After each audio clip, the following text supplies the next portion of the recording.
Hey, what's up, everybody? How you doing tonight? Episode number 391, Drink Until You Podcast, the only podcast that lasts until the last drop.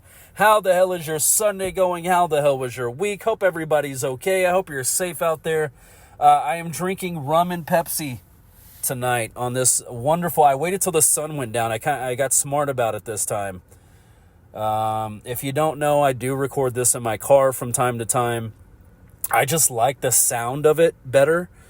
It's better than being in a closet. You know, the sound kind of bounces around in a closet. I like being in the car, but it's been too damn hot. The last time I did this episode, one of my episodes in the car, I was like drenched in sweat by the time I was done, even with the AC blowing. Like, of course I have the AC blowing right now, but even with that going, it was still just too much. So new strategy, if I want to keep the good sound, I just do it in the car after the sun goes down. So it's about 9 o'clock Sunday night.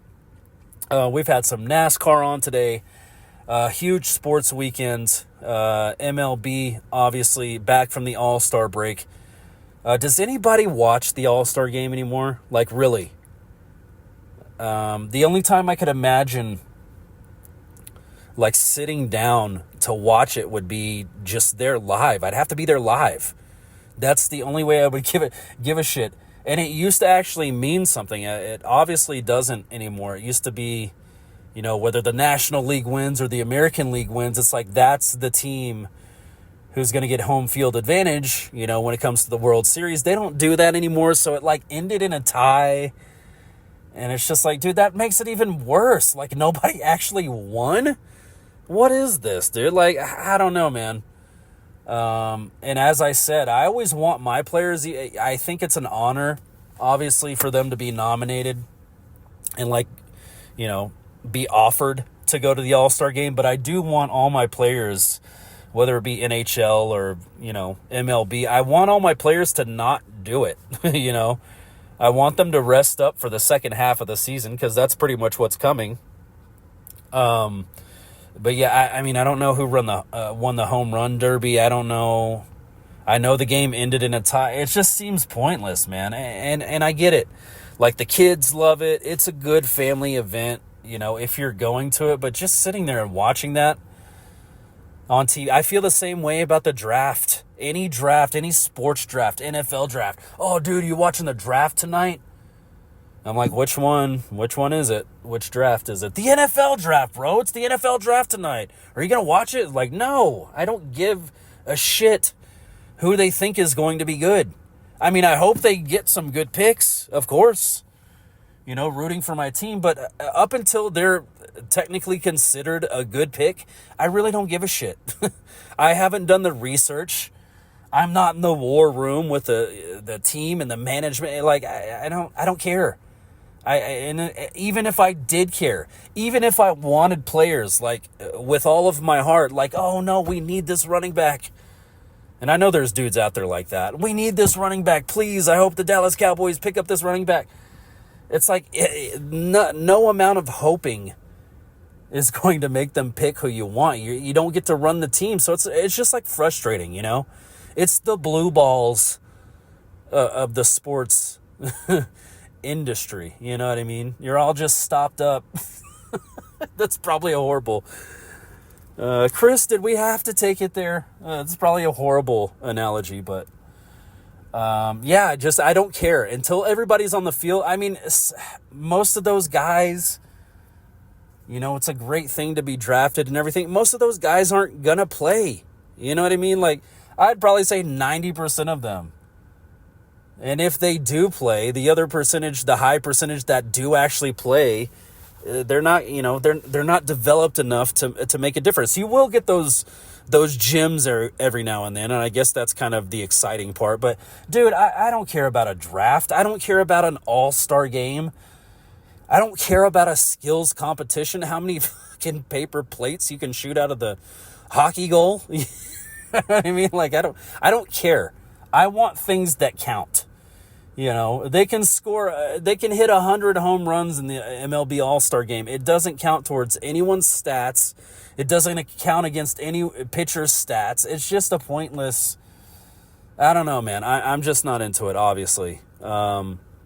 So yeah, what I do every year now is, whether it be hockey or baseball, is I just sit down and, I watch baseball movies while it's on the All-Star break, or I watch hockey movies while they're on their break, You got to watch The Wild Thing come out. You got to watch Charlie Sheen come out of the bullpen. You got to watch Bob Uecker. I mean, come on, dude. What an icon. I was reading this about him the other day in that movie. Bob Uecker I'm talking about. He basically just made up most of his lines. Like, they just gave him the microphone and were like, do your thing. And he knew exactly what to do. I mean, he has one of the most, I would say the most iconic baseball phrase of all time, just a bit outside. You know what I mean? Like, it's such a great concept, because he's got to be the home team announcer, and he's always rooting on his guys. So he's going to make anything they do bad sound a little bit better than it should. I just love that first pitch of the season. He's like building up the season, and it's like, this is going to be a great season for the Indians. That was back when they were the Indians. And first pitch of the season, and that dude just cranks it out of the park, and Bob Uecker's up there. He's like, oh, shit. Like, live on air, dude. What a fucking legend. But yeah, man, I didn't get into any of the All-Star game. I was actually on the NHL Network today. I got a little treat.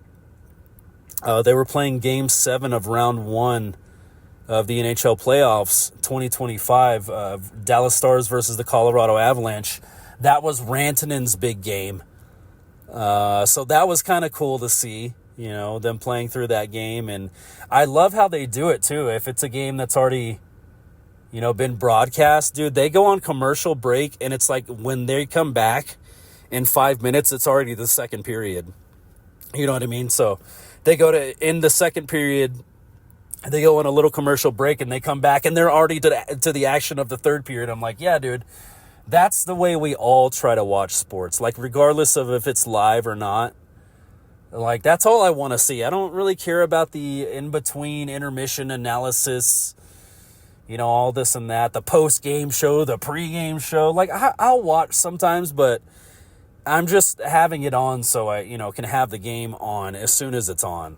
It's not really to hear the analysis of these guys who have played before and want to talk about their careers on air. You know what I mean? Well, when we used to do it, it's like, dude, that's just such a fucking, I get it. You've played, you've been there, we don't want to hear about your career every time. You're just like taking the spotlight off of the game and pointing it at you constantly.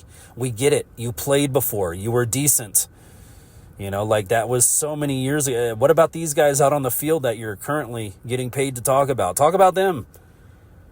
Go back in their career, do some digging in their career when they were, World Series champions or struggling to make it to the MLB, But yeah, I watched none of the All-Star game. The MLB is back. My Texas Rangers, they're facing the Detroit Tigers. As you know, man, I've been rooting for the Tigers this season, dude, and they're having a great season. Like, I really want them to do something this season. That would be good. Not over my Rangers, of course. Like, if we happen to meet up at some point, of course, I want my Rangers to beat them. But if my Rangers are out, like, if we don't make a wild card spot, then yeah, man, I'm all about Detroit. I'd like to see them do something. But yeah, my Rangers have taken 2 of 3 out of this series. They're playing the last game of the series tonight. That started about 6 o'clock, so it's probably about over by now. The Astros and Mariners. Mariners, I know, last night beat the Astros, which helps my Rangers. The Astros were up big today, like 11-4 or so. I think the Astros end up winning that series. But man, it's really been fun, dude, watching the different series and kind of seeing my Rangers. They're back to 500. We are playing better than we had been previously. So, I mean, it's not out of the realm of possibility that we could grab a wild card spot Winning the division, I mean, that's going to be kind of tough. I'm not saying the Astros are exactly running away with it. But, dude, taking 2 out of 3 games from them before the All-Star break, that's a huge step in the right direction, you know. I'm noticing, like, we're not getting rid of a lot of guys, so I got to imagine what we got rid of Dane Dunning. I forget who we got for him, which I liked him. He was a good pitcher, man. He had some good games for us. But yeah, man, I mean, it's not over for the Rangers. It was looking really bad there before the All-Star break. I mean, we can pitch, we just can't hit. And now we're kind of doing both, and hugely helpful, man. We'll see what happens for the rest of the season. Hopefully the Rangers take the victory today over the Tigers for the sweep. But let's go ahead and have another drink. If you got them, drink them. Bottoms up. Cheers, everybody. Oh, my God. I got heartburn like crazy, dude. My diet's been off this entire weekend. Yeah, I don't know when I'm going to get back to it. I always say I'm going to, Monday, you're going to start back Monday. It never happens Monday. Maybe Monday in 2 weeks, then I'll start back again. I need to get back to it, man. I was feeling so good. Getting all my vitamins and nutrients in, you know.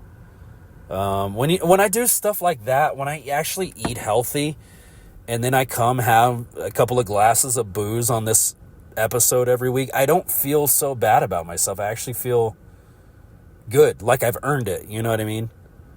But let's go ahead and have another drink. Cheers, everybody.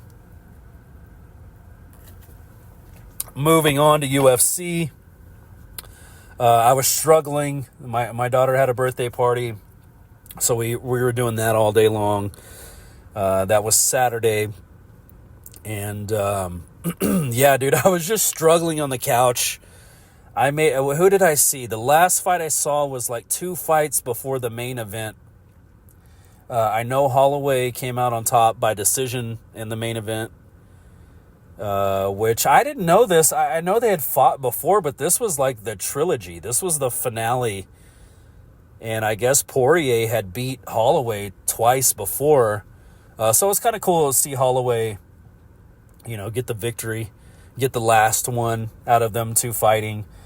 And I think that's why Poirier picked him. But Holloway's just such a, you know, a warrior. You know what I mean? Like, he's going to sit there and he's going to try to hurt you. But at the end of the fight, man, he's going to, like, all the respect. You know what I mean? Like, he's not going to be the one that beats Poirier and, like, shoots him the finger and is like, I fucking, you know, you suck and what.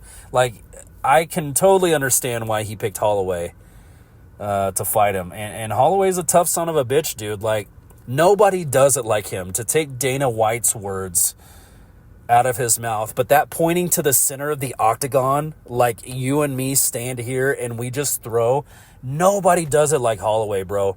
And you can rest assured on the other side, if you're Poirier or whoever, Gaethje,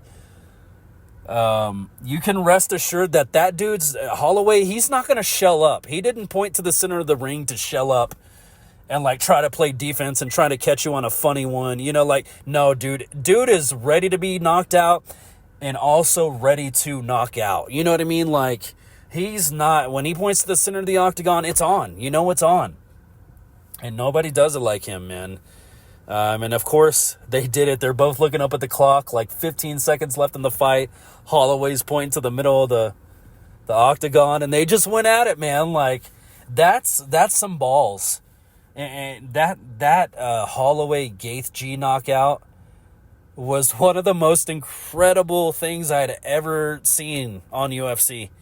That was so badass, just for the fact, you know, I know Poirier, I should be talking more about him and his incredible career because that was his last fight, but just that, Max Holloway is just, I don't know, man, I like him so much.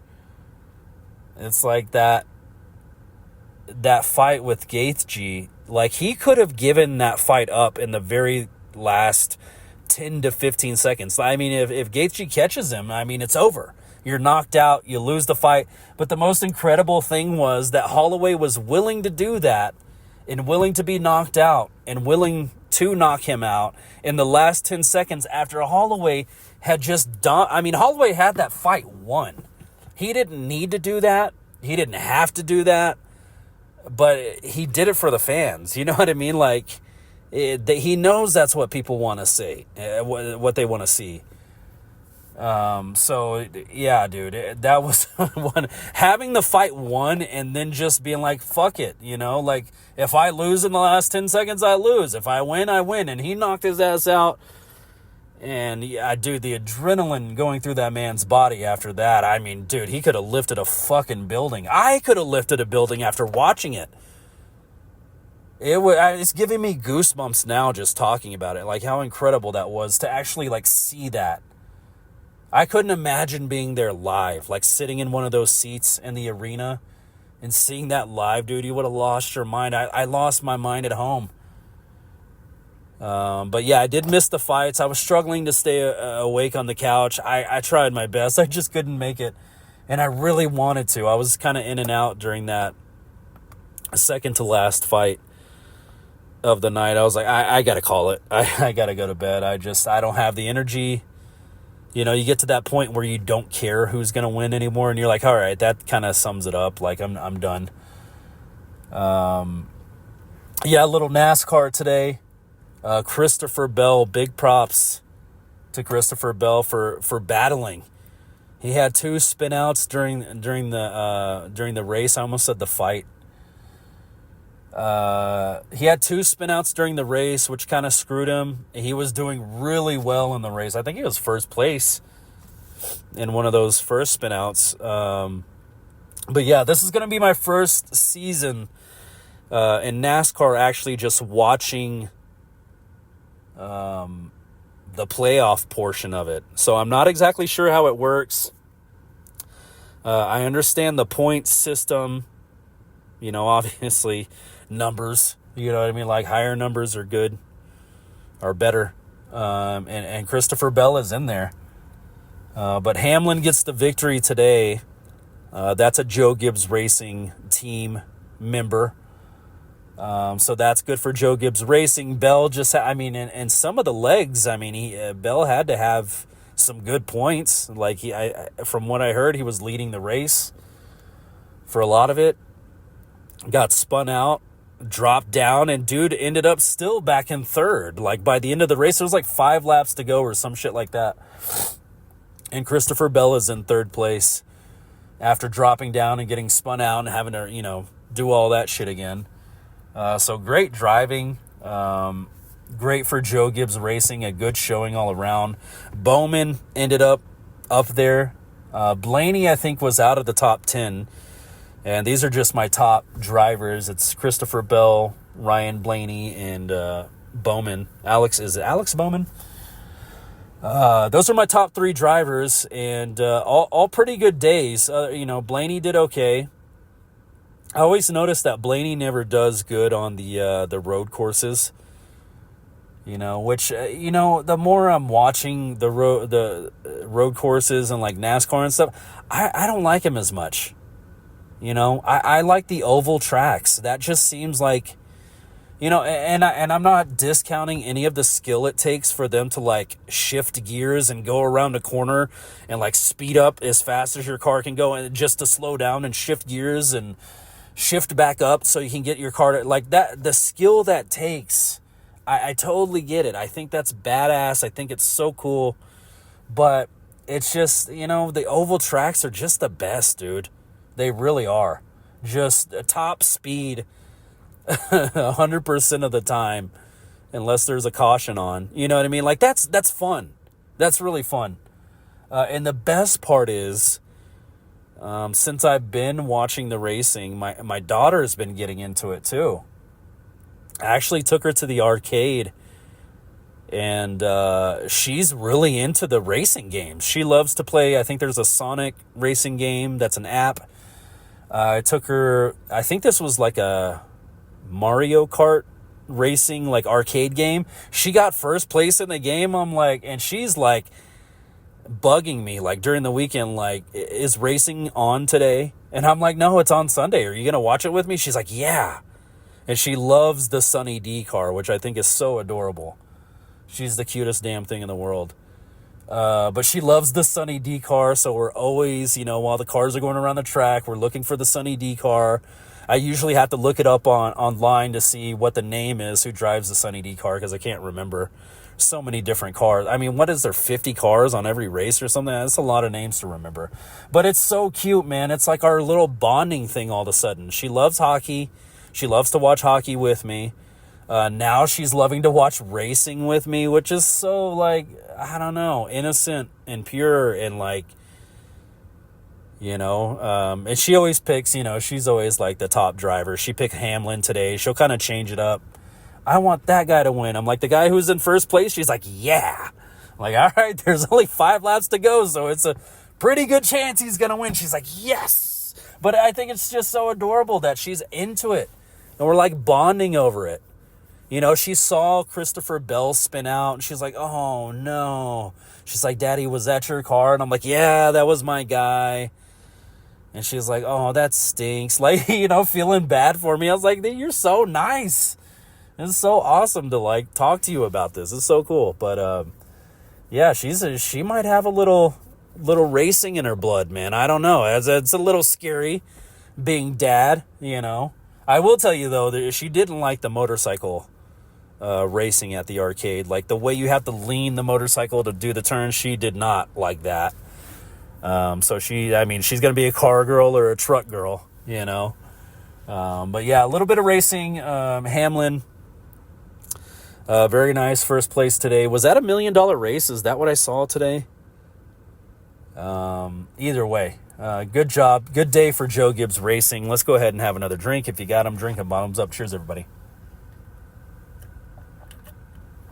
All right, moving on. I love this now. I'm sure you guys have seen by now the Coldplay, you know, like they were at the concert for Coldplay and they're kind of taking the camera around and showing different people in the audience and stuff. And it goes to this man and this woman. And as soon as they see they're on the Jumbotron, they like, you know, he's like behind her with his arms around her and they're singing along. And as soon as they see they're on the Jumbotron, he gets his arms off of her. They separate. He ducks down underneath the railing, like makes it super fucking obvious that he and her are not supposed to be together. You know what I mean? Like somebody's going to be pissed that those two are together. So yeah, it was, so there's this whole thing going on now. And I read online, I don't know if this is true.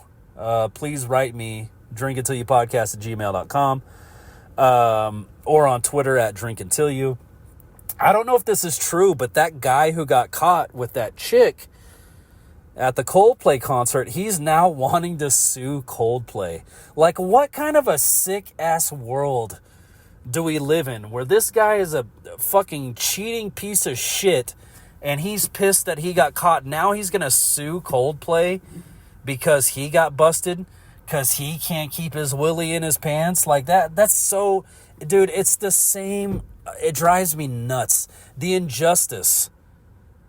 It's like that same story you always hear about the burglar on top of the woman's house and he falls through the skylight and hurts himself and he ends up suing her even though he was going to break into her house and like winning the case. Like, that's the kind of world we live in. If he sues Coldplay, he's probably going to win. I hate to say that, and I hope that's not true. And I hate to be a pessimist about it, but he's probably going to win. Like, that's just how it works. Because he was cheating and he got busted at the concert. He gets to now sue Coldplay. I mean, how much is Coldplay worth? It's millions. It's easily millions. And he thinks he can just come in and take some of their money because he got busted? That's bullshit, dude. I hate that. The injustice of that drives me fucking nuts. But the silver lining of that whole story is now I'm seeing online on Twitter, all these stadiums are doing a Coldplay, like, kiss cam. Or a Coldplay, they call it a Coldplay cam. And they're just going around to these different random couples, as they've always done. You know, they just renamed the cam.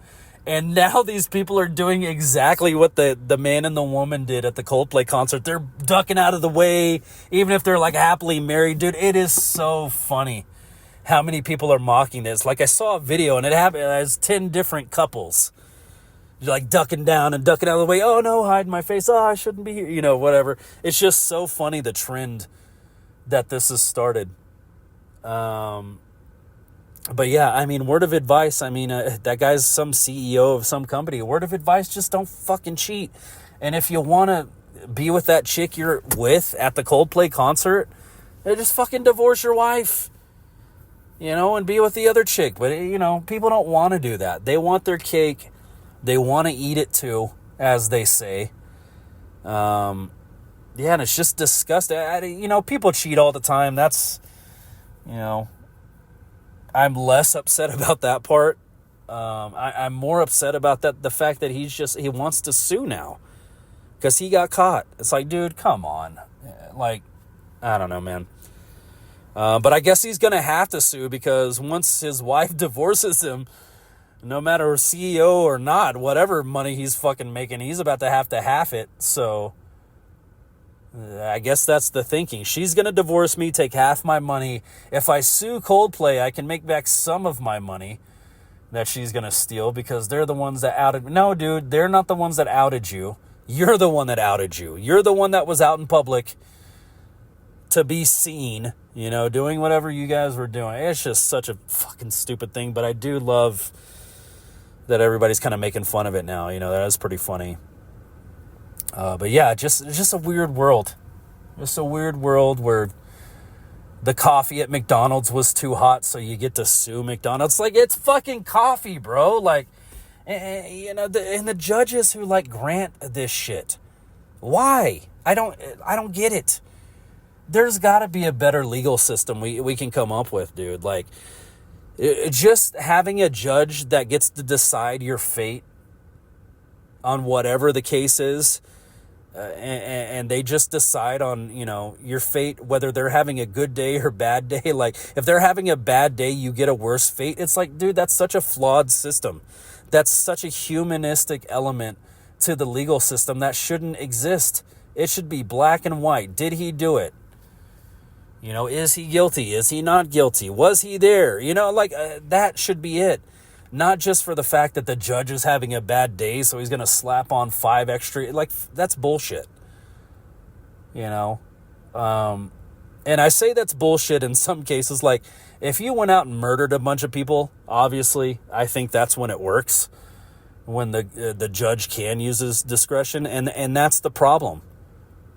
Is you can't just pick and choose when the judge can use his discretion. It either has to be he can use his discretion all the time or he can't. You know, it's got to be one or the other. He can't be, you know, well, this guy murdered people, so yeah, let the judge go ham on him. You know, like, and then it's like someone who stole a Snickers.